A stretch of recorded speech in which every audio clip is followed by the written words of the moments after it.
Hello friends, very good morning. आशा करता हूँ आप सब लोग सपरिवार घर पे बहुत अच्छे होंगे और आपका दिन अच्छा होगा, आपका समय अच्छा चल रहा होगा।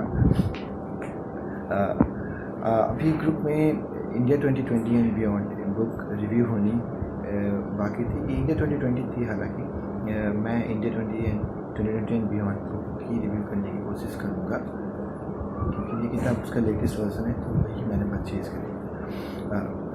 ये किताब अबुल कलाम आज़ाद जी ने अपने कलीग वाई साजन जी के साथ लिखी है। इस किताब में वो ऐसा लगता है कि ये बताना चाहते हैं कि इंडिया को अंग्रेज़ किस पॉइंट पे छोड़ के गए थे और उसके बाद इंडिया ने अपने डेवलपमेंट के लिए क्या स्ट्रैटेजी ली, उसमें हमारे क्या अचीवमेंट्स रहे और क्या हमने अपॉर्चुनिटीज़ मिस की और आगे हमें किस तरीके से प्रोसीड करना चाहिए आने वाले 20-30 ईयर्स। तो इस बात का ब्लूप्रिंट लगती है। और आगे अगर समय रहा तो हम अपने पड़ोसी राष्ट्र चाइना और अमेरिका की भी 2030-2050 की विकास की स्ट्रैटेजीज़ को कहीं अगर मिलता है तो शेयर करेंगे लोग, जिससे हमें पता चले कि हम कहाँ रह रहे हैं उनके कंपैरिजन में और दुनिया कहाँ जाने को सोच रही है, हमारी क्या स्ट्रैटेजी। खैर, इस किताब के बारे में बात करेंगे। ये किताब में कलाम साहब किताब के आखिर में 4 मिशन सुझाते हैं। पहला मिशन होता है कि देश के गाँवों को 6 लाख गाँवों को पानी के नेटवर्क से जोड़ना और पानी के प्रॉपर स्टोरेज, सिंचाई की पूरी व्यवस्था करना, उसको ये हमारा ऑब्जेक्टिव होना चाहिए। दूसरा ऑब्जेक्टिव है कि देश के 20 करोड़ में से 15 करोड़ परिवारों के लिए एम्प्लॉयमेंट की अपॉर्चुनिटीज़ क्रिएट करना है। और देश के तीसरा ऑब्जेक्टिव बोलते हैं कि देश के 60 करोड़ जो हमारी युवा शक्ति है उसके लिए उनको एम्प्लॉयबल बनाना है। और चौथा ऑब्जेक्टिव रखते हैं कि जो देश के युवा हैं उनको एक महान नागरिक बनाना है, जिनके पास कैपेबिलिटी, क्षमता तो हो मगर दिल में नैतिकता और प्रकृति प्रेम और वो इस तरीके के नागरिकों की एक सस्टेनेबल ग्रोथ को लीड कर सकें। इसके लिए कलाम साहब 4 बेंचमार्क जो है वो भी निर्धारित करते हैं, पूछते हुए कि क्या इंडिया ये कर सकता है। तो उस पर ये बात, इंडिया एक विकसित राष्ट्र बन सकता है, तो वो कहते हैं कि हमें 1 अरब 35 करोड़ लोगों के तौर पे देखना चाहिए खुद को। और हमारे लोग काफ़ी फ्लेक्सिबल हैं, हम लोग किसी भी चीज़ के साथ जल्दी ही घुल मिल जाते हैं, काफ़ी फ्लेक्सिबल लोग हैं और लर्निंग कैपेबिलिटी हमारी फास्ट है। वो कहते हैं कि हमें 4 बेंचमार्क रखने चाहिए। एक कि आने वाले समय में इंडिया की जीडीपी ग्रोथ को हमें 2 अंकों में लेके जाने की कोशिश करनी चाहिए। मेरा कहना है 10 से लेकर के, हालांकि 10 से मुझे एक अच्छा रेट होता है। और फिर वो दूसरे लक्ष्य को कहते हैं कि हमें ये भी ध्यान देना चाहिए कि इंडिया जीडीपी पर पर्सन जीडीपी जो कंट्रीब्यूशन है उसमें इंडिया का स्थान करीब 100 देशों के आसपास, विश्व में 100वां या उसके आसपास है। तो 100 देश, अभी रिसेंट डेटा मेरे पास नहीं है, लेकिन हमें ये गोल रखना चाहिए कि हम सिर्फ 50 के देशों में आने वाले 10 वर्षों में और उसके आने वाले 10 वर्षों में सिर्फ 25 देशों में आने की कोशिश करें। तीसरा जो इमीडिएट ऑब्जेक्टिव वो बताते हैं, वो कहते हैं कि हमें जो है आतंकवाद से जल्दी से जल्दी मुक्ति पानी पड़ेगी, राष्ट्रीय सुरक्षा, और ये है इसके लिए ये बड़ा ज़रूरी हो जाता है कि हम इन सब डिस्ट्रैक्शंस से बचें। और चौथा बड़ा ही महत्वपूर्ण है ये ऑब्जेक्टिव, जिसमें वो कहते हैं कि इंडिया में एक समरसतापूर्ण भारत का हमें निर्माण करना है। हम इंडिया की खूबसूरती ही इसकी विविधता है, तो हमें इसको प्रोटेक्ट करना है।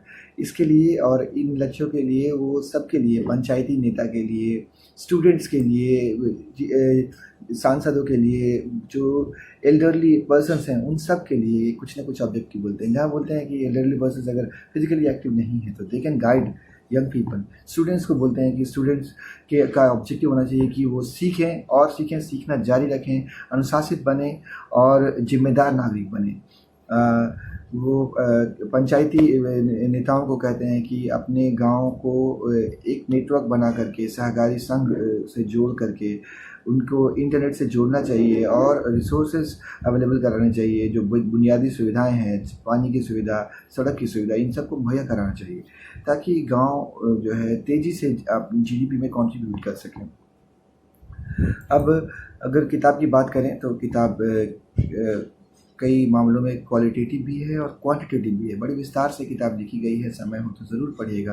किताब 2014 से शुरू होती है और इसमें कलाम साहब कुछ उपलब्धियों की बात करते हैं, जहाँ पे एक उपलब्धि थी 2014 में इंडिया का पोलियो मुक्त हो जाना, लेकिन हम सेलिब्रेट नहीं कर पाते क्योंकि इंडिया में लोगों के पास चलती फिरती समस्याएँ बहुत हैं। रोटी, कपड़ा, मकान, रोज़गार, इन सब चीज़ों में पोलियो जैसी बीमारी, कुछ से लगभग मुक्ति और हैजा, टाइफाइड, ये सब चीज़ें जो लोगों की एवरेज लाइफ को कम कर देती थी या लाइफ की क्वालिटी को ख़राब कर देती थी, वो सब चीज़ें चली गई हैं, लेकिन हम कभी इसको जश्न नहीं मना सके। फिर वो ये बताते हैं कि इंडिया जो है दूध उत्पादन में विश्व में प्रथम स्थान रखता है, सब्जी और मछलियों में तीसरा स्थान रखता है, खाद्यान्नों में दूसरा स्थान रखता है, लेकिन प्रति व्यक्ति इसकी कंजम्पशन में इंडिया काफ़ी पिछड़ जाता है। वो आगे कहते हैं कि हमें खोए हुए अवसरों से सीखना चाहिए।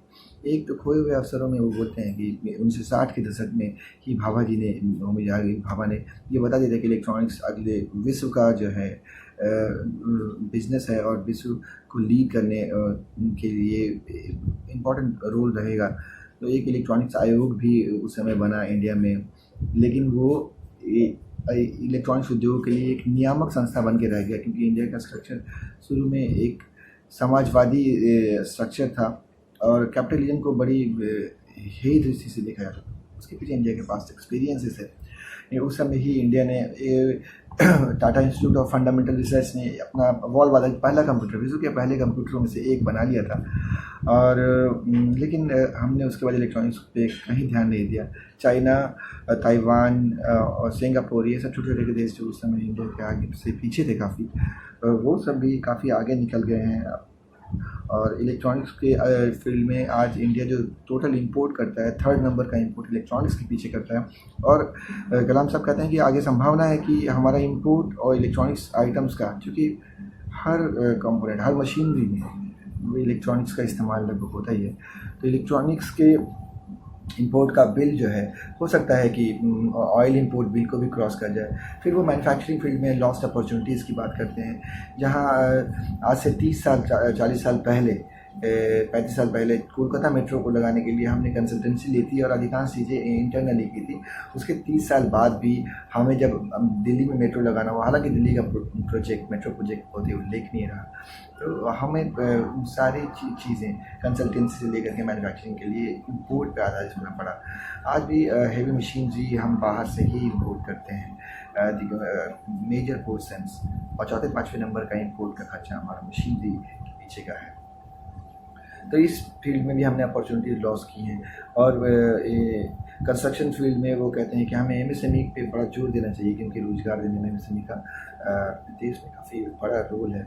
किताब में वो एग्रीकल्चर के बारे में बोलते हैं कि काफ़ी डिटेल में उनके सजेशंस हैं, अगर समय मिले ज़रूर किताब को पढ़िएगा। वो कहते हैं कि एग्रीकल्चर को हमें लिबरेट करना पड़ेगा, हमें बीटी किस्मों का इस्तेमाल करना पड़ेगा, उनके प्रति अपना नज़रिया थोड़ा बदलना पड़ेगा। जैसे कपास की में बीटी किस्मों के इस्तेमाल से 5 साल 6 साल में ही हमने उत्पादन 3 गुना कर लिया है। उस तरीके से और चीज़ों में हमें बीटी फसलों को एक्सेप्ट करना पड़ेगा। बेसिक इंफ्रास्ट्रक्चर सरकार को बनाना पड़ेगा, सड़कें, और जो वर्षा आधारित भूमि है उनको जल्दी से जल्दी हमें जलमार्गों का नेटवर्क बना करके जोड़ना पड़ेगा। सहकारी ऑर्गेनाइजेशंस जैसे कि अमूल, एक अमूल का दूध हम सब लोग इस्तेमाल करते हैं, एक सहकारी संस्थान है और कृषि संस्थान है, और उसने डेयरी प्रोडक्ट्स को एक नए लेवल पर पहुँचाया है। तो वैसे ही मॉडल की तलाश करनी चाहिए और उनको मिनिमम सपोर्ट प्राइसेस में इम्प्रूवमेंट करने चाहिए, और उनके फसलों का एक त्वरित बीमाकरण, जिसका भरपाई, नुकसान की भरपाई जल्दी की जा सके, इस बात का ध्यान रखना चाहिए। किसानों को एजुकेट करने के लिए और उनके सॉइल रिसर्च वगैरह को भी हमें प्रोसीड करना चाहिए। बिहार में सॉइल रिसर्च के लिए डिफरेंट सेंटर्स खुल चुके हैं और किसानों की ज़िंदगी इस तरीके से बदल दी गई है। माइनिंग के बारे में बोलते हैं कि हम माइनिंग करते हैं, हमें उसमें वैल्यू एडिशन करना चाहिए, सीधे माइनिंग करके वो उसको ट्रांसपोर्ट नहीं करना चाहिए। और हमें अपने सारे प्राकृतिक संसाधनों के बारे में पता करना चाहिए। अभी तक हमें यही मालूम नहीं है कि हमारे पास कितने संसाधन हैं, और इसके लिए हमें डिजिटल टेक्नोलॉजी का इस्तेमाल करना चाहिए। बेसिक इंफ्रास्ट्रक्चर की बात करते हुए कहते हैं कि हमें सड़कें, जल मार्गों बंदरगाह हो, ये सब का विकास करना चाहिए। और जो भी सरकारी उपक्रम अगर अच्छे से नहीं परफॉर्म कर रहे हों, अगर नुकसान में हो, तो देश के टैक्सपेयर का पैसा उस पर न लगाकर उसे पीपीपी मॉडल पे, जैसे कि देश के सबसे 6 बड़े एयरपोर्ट्स चल रहे हैं, दिल्ली, कोलकाता, मुंबई, ये सब एयरपोर्ट्स पीपीपी मॉडल बेंगलोर में चल रहे हैं और प्रॉफिटेबल हैं, ओनली प्रॉफिटेबल ये एयरपोर्ट्स हैं। तो इस तरीके से ही हमें प्रोसीड कर जाना चाहिए और बेसिक इंफ्रास्ट्रक्चर्स को इम्प्रूव करना चाहिए, ताकि जो देश की सड़कों का 95% भाग ग्रामीण राजमार्ग हैं और हमारा 30% जीडीपी में या एग्रीकल्चरल जो कच्चा माल होता है वो बाज़ारों तक पहुंच ही नहीं पाता बेसिक इंफ्रास्ट्रक्चर की वजह से। फिर वो कहते हैं कि केमिस्ट्री में नई तरह के पॉल्यूशन कंट्रोल मीजर्स लेने चाहिए, नए पेटेंट्स करने चाहिए। काफ़ी डिटेल उनके सजेशंस हैं, मैं फिर एक बार कहूँगा। वो कहते हैं कि इलेक्ट्रॉनिक्स के प्रति और कंप्यूटर्स के प्रति इंडिया का बड़ा ही ऐसा रवैया था कि जिसकी वजह से हम आज भी सफ़र कर रहे हैं। हालांकि आईटी फील्ड में हमने उल्लेखनीय उपलब्धियां प्राप्त की हैं, लेकिन देश में इलेक्ट्रॉनिक्स हार्डवेयर के फील्ड में काफ़ी पीछे रह गए हम।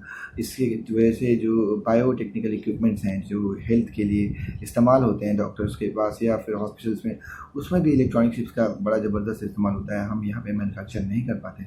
और वो कहते हैं सबके लिए स्वास्थ्य होना चाहिए, उनका एक ऑब्जेक्टिव इसमें से ये है। कहते हैं कि जिन गाँव में अगर हमारे पास डॉक्टर्स की कमी है तो हमें मोबाइल जो है स्वास्थ्य वाहन खरीदे हैं, जिसमें कि पैथोलॉजिकल लैब्स की बात करते हैं, उसमें एक्सरे मशीन्स, ईसीजी मशीन्स और डॉक्टर्स होने चाहिए और ऑनलाइन रजिस्ट्रेशन की फैसिलिटी होनी चाहिए रिकॉर्ड कीपिंग के लिए। इस तरीके से वो कहते हैं कि आगे आते हुए हमें उभरती हुई टेक्नोलॉजियों की बराबरी करनी चाहिए। हमें ध्यान रखना चाहिए कि दुनिया के राष्ट्र जैसे अमेरिका का 2050 मॉडल क्या है, चाइना का 2050 मॉडल क्या है, ताइवान और भी अदर राष्ट्र जिनको जापान का 2050 मॉडल क्या है, 2030 मॉडल क्या है, हमें देखना चाहिए और उनसे भी सीखना चाहिए। इस तरीके से किताब बड़ी ही रोचक है, जब आप पढ़ेंगे तो अच्छी लगेगी, बोरिंग नहीं लगती किताब। मैंने 2 बार पढ़ी, लेकिन समरी भी करने जाता हूँ तो ये किताब काफ़ी लंबी हो जाती है। तो बुक रिव्यू करते हुए छोटे मोटे पॉइंट्स को मैंने इंक्लूड करने की कोशिश करी है। और आप लोगों से रिक्वेस्ट रहेगी कि आप भी अपने व्यूज़ किताब के बारे में शेयर करें। अगर पीडीएफ नहीं मिलता है तो प्ले बुक या किंडल से परचेज कर सकते हैं। आगे हम ग्रुप में जो किताब रिव्यू करेंगे वो है इमेजिनिंग इंडिया। हालांकि थीम अभी इंडिया की ग्रोथ का, imagining India by Nandan Nilekani जी। और बीच बीच में छोटी छोटी book summaries, animated book summaries भी मैं शेयर करता रहूँगा। इस बार बुक रिव्यू करने में काफ़ी विलम्ब हो गया। और आगे चल के हम भविष्य की टेक्नोलॉजी की बात करेंगे। एलन मस्क की एक किताब है, उनकी बायोग्राफी है और उनके 30-40 इंटरव्यूज़ हैं। उस किताब को भी ग्रुप में इंक्लूड करके ये देखना चाहेंगे कि लीडिंग टेक्नोलॉजी लीडर्स कैसे देश को लीड कर रहे हैं। चाइना का 2050 मिशन, इंडिया का अमेरिका का 2050 मिशन क्या है, इन सब बातों पर गौर करेंगे। और उम्मीद करता हूँ आपका दिन मंगलमय हो। धन्यवाद दोस्तों, अब यही समाप्त करूँगा।